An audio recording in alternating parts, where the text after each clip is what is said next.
Uh-oh, you are now listening to D, the delinquent. on the podcast. This is Many Hats, no cap, baby. D, the delinquent. Many hats, no cap.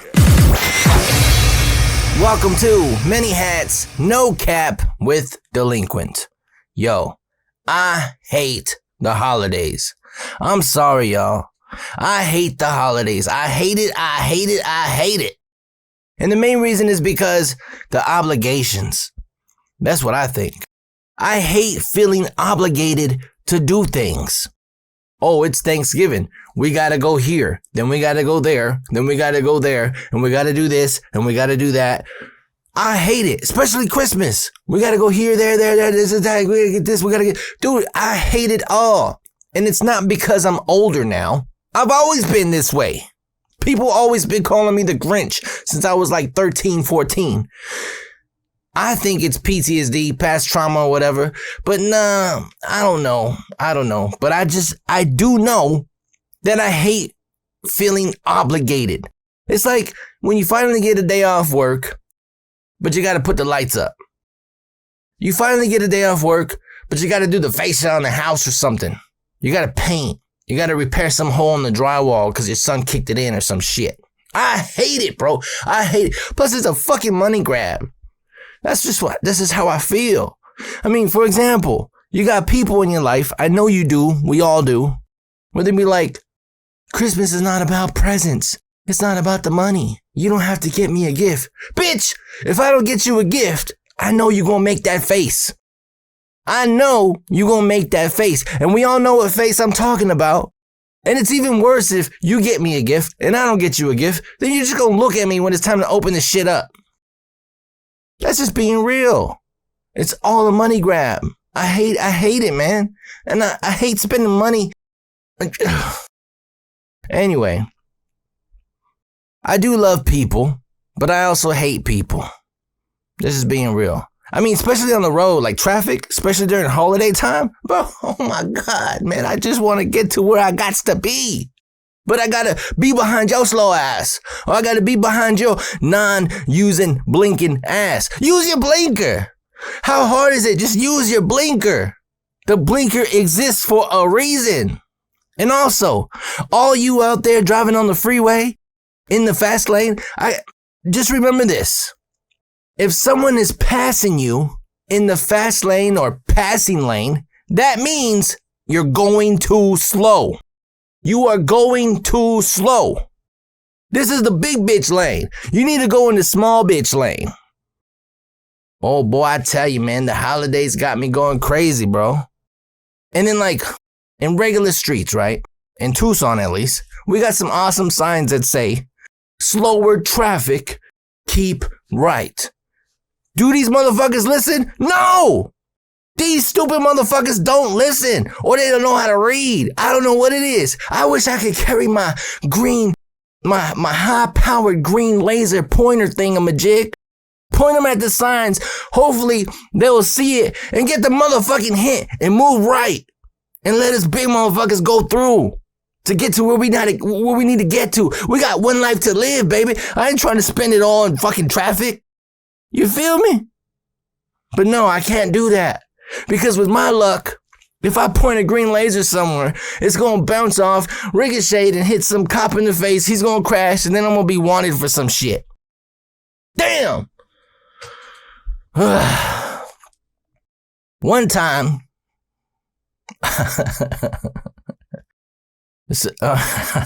speaking about traffic, one time, I leased a van from Handycar. Awesome company, great company. They do a lot of contracts with the city and insurances, yada, yada, yada. They do ambulatory pickups and, you know, they just help people with disabilities get to where they need to get to. Whether it's the mall, the movies, school, work, or the hospital, doctor appointments, all that good stuff. It's a great company, awesome company. And they give their employees the opportunity to lease a van or purchase a van and start their own little side business with them. They just give you some of the cake that they make. But anyway, it's a great company. So I was doing that for a little bit. I was a driver for a bit, right? I had a big van. I had to, transport people in wheelchairs and even in hospital beds. And I also had some regular seats to do some pickups for kids going to school or, all that good stuff. I was able to do dual purpose stuff in that van. That's why I chose that van. That's why I chose to lease that van. Some people choose just to lease a regular minivan so they can only deal with people that just need to go to regular everyday places. I didn't really see the bigger money in that option, so I chose the bigger van. Anyway, so one day, I pick up this guy named Paul. Awesome cat. One of my favorite riders. He was awesome. His family and case manager and doctor, everybody told me, whatever you do not give Paul any soda, especially Coca-Cola.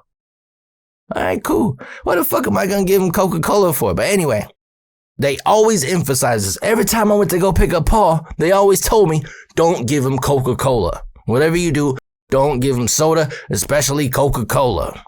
All right, cool. He was my passenger for a couple rides. Awesome cat. Never asked me for soda. Never asked me for Coca-Cola. Nothing. He was just a regular dude. I would just pick him up from home, take him to his everyday class that he had to do, and yeah, then I'd bring him back home later on in the day, and it was cool.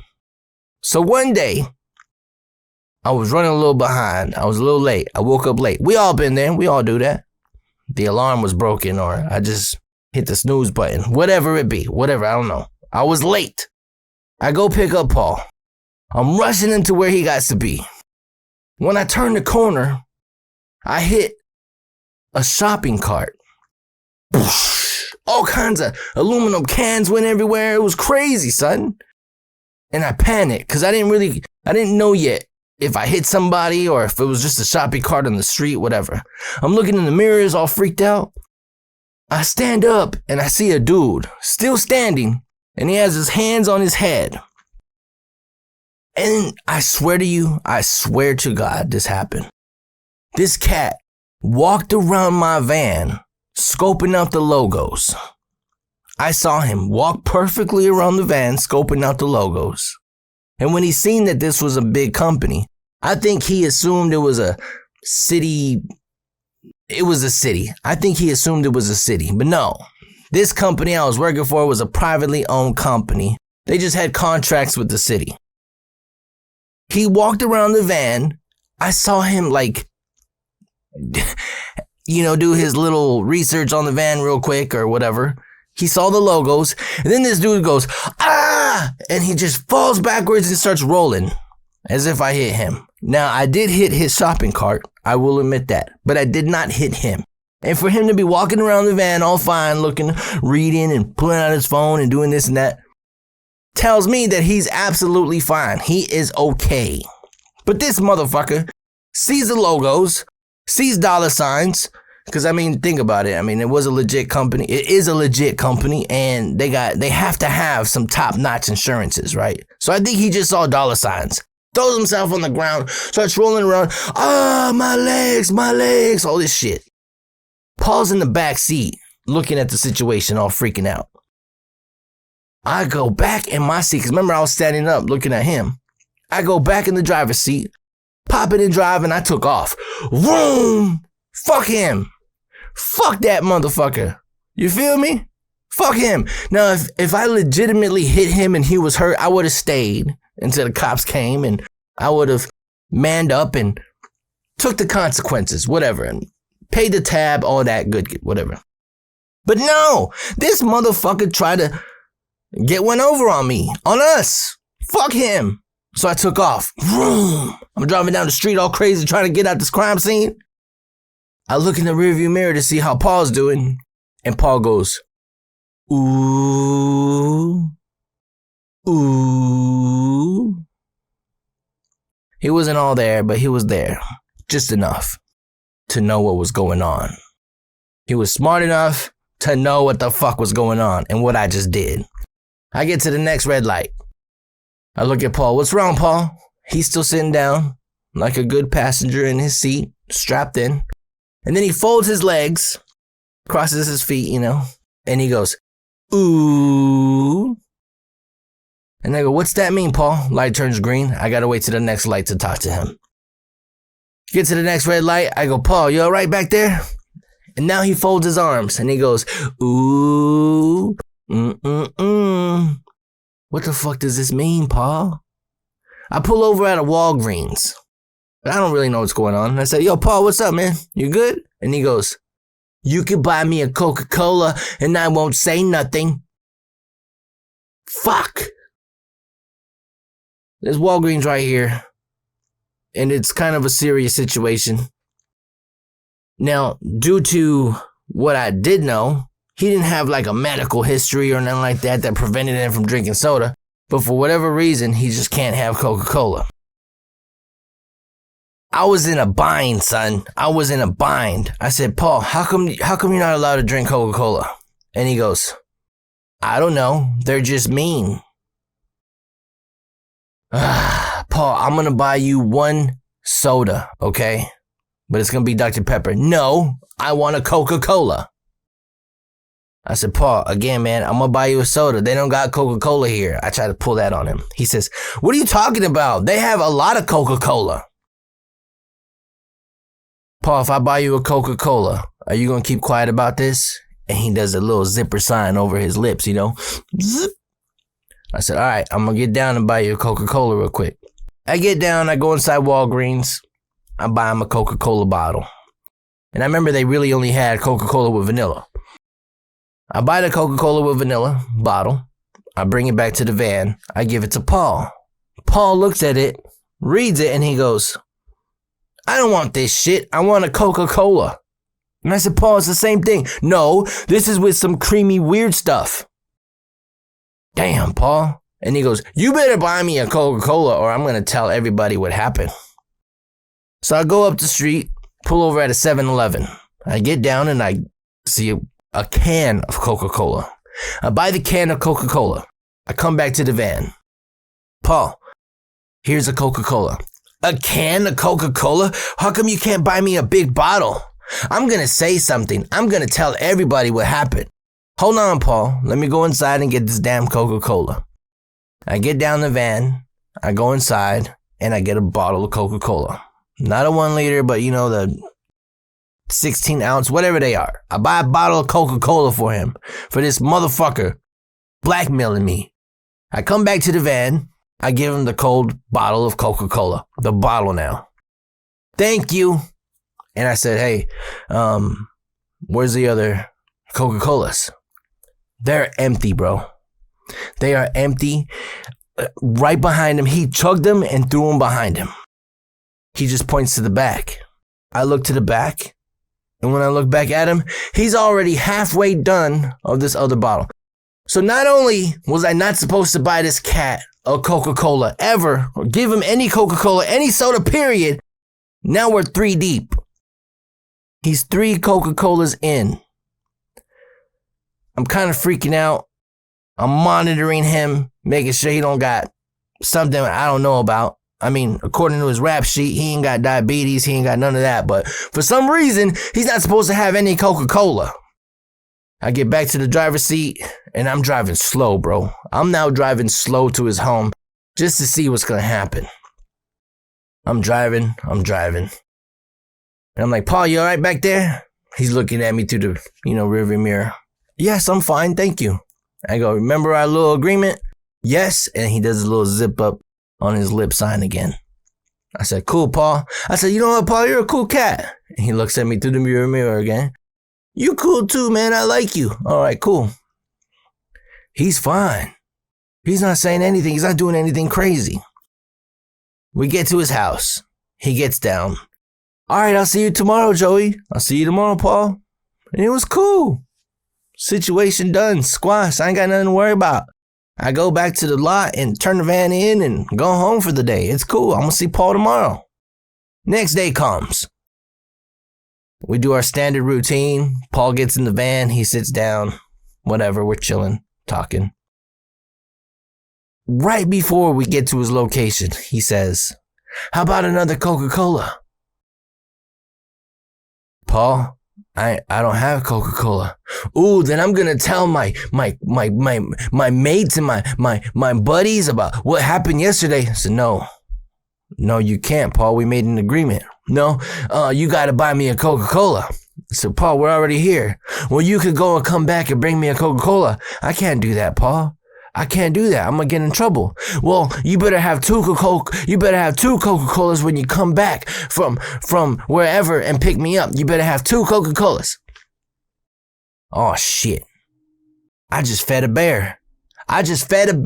He ain't gonna get over this. He's always gonna ask for a Coca-Cola. Anyway, he goes off. So I finished my day. Now it's time to pick Paul back up. Do I buy Coca-Colas? Do I not? What do I do? Fuck it. I'm gonna buy 2 more Coca-Colas. I saw him down 3 the other day and he was fine. So I get 2 more Coca-Colas.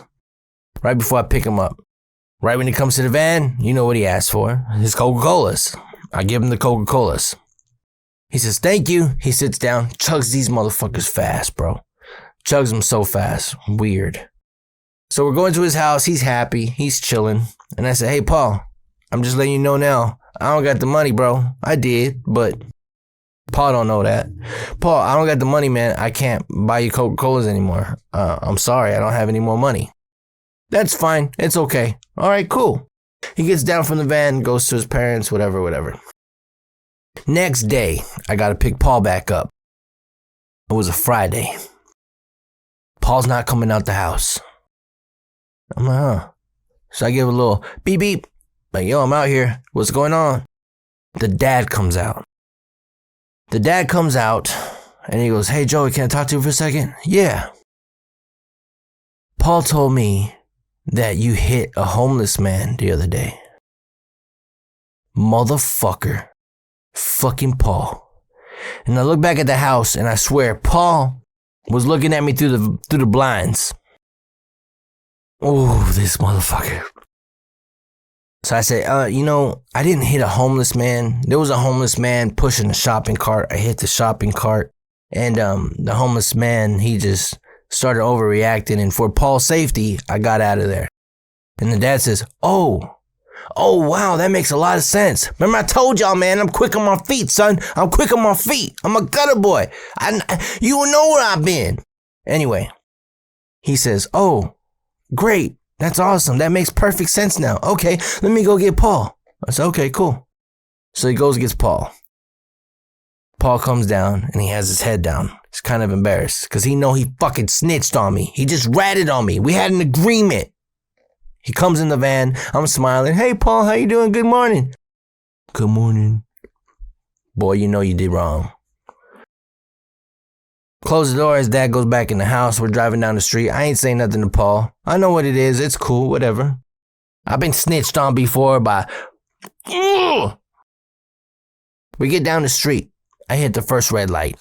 I'm not saying nothing to Paul. I'm just playing the music. Just playing the radio. We get to Paul's location. He's coming down the van. I go, have a good day. Have a good day, Paul. Do you know what this motherfucker does? He then slapped me in the back of my head and ran out the door. And he turns around and he goes, with his pinkies. He meant to give me the finger, but he threw me his pinkies.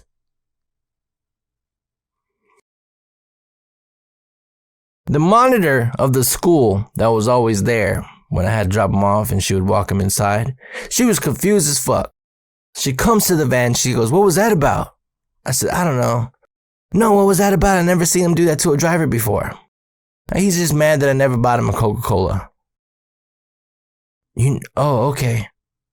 He was asking you for Coca-Cola? I go, yeah, he was asking me for Coca-Cola and soda and all this shit. And I told him no. Good for you. You're an awesome driver. I'm going to make sure to let the dad know you refused to buy him a Coca-Cola. I said, no, you don't got to do all that. It's fine. Okay, all right, cool. Whatever. I got to see Paul again later. I do my routes, get the job done. Now it's time to go pick up Paul. I go pick up Paul. Paul comes in the van, not saying a word to me. I say, good afternoon, Paul. He's not saying anything to me. Sits in the back. I go, all right, Paul. Did you have a good day? He's not saying nothing to me. He just has his arms folded and he's just staring out the window. And every time he did look at me, he was looking at me like the sun was all up in his face. You know, that mean look. And then he'd look away. We get to his house. I hear him unbuckle his own buckle. Cool. Usually I had to do it, but he unbuckled it this time. And I open the door, and I'm just waiting for him to walk out. And I'm not looking. This was my fault. I'm not looking. And I'm just looking out, you know, trying to see him come in my peripheral. He's not coming yet. By the time I turn around, Paul was right behind me. I wish I could show you the van, how the setup was, but there's empty space behind the driver's seat where you could walk around. And that was meant for the area for wheelchairs and, you know, hospital beds, all that. He's standing right over me, behind me. Right when I turn around, he puts me in this chokehold. And he goes, motherfucker, you need to buy me Coca-Cola. You need to buy me Coca-Cola. The dad is already walking out. He sees the van shaking and rattling. He knows something's going on. He comes in. What the hell, Paul? And he's trying to get him off me. Paul's like, you can't deny me Coca-Cola. You can't deny me Coca. Yeah, dude. He didn't have a good chokehold on me. He had, you know, I had my chin down. I've been choked before. I know how to take it. I had my chin down on my chest, so he couldn't get a good wrap around my neck. You know what I mean? He couldn't cut off my airways or my blood flow, none. Anyway, his dad gets him off me, marches him into the house, and as he's marching him, he looks back at me and he says, wait right there, Joey, wait right there. I said, okay. I'm chilling, I'm cool. Yeah, I got choked out by Paul, but whatever. The dad takes him inside, comes back out, and he goes, I'm thinking he's gonna apologize and all this shit. He looks at me, points me, his fucking pointer finger was like an inch away from my fucking eye, man. And he says, you should have never bought him Coca-Cola. Then he walked out and slammed the door. I was busted. They figured it out. Paul fucked it all up. Now what's crazy is, I almost wish I got busted for hitting that homeless man in the shopping cart instead of all that other shit. Because all that other shit led to me leaving that company. See, dispatch found out and they had to take their appropriate measures, which was really just giving me less pickups, which meant less commission, less jobs, less money. Fuck that. So I had to leave, man. All because this fucking Coca-Cola drinking ass motherfucker couldn't keep his mouth shut and be cool. Or I should have been more careful when I hit a fucking shopping cart that a homeless man was pushing. We'll never know. D, the delinquent. Many hats, no cap.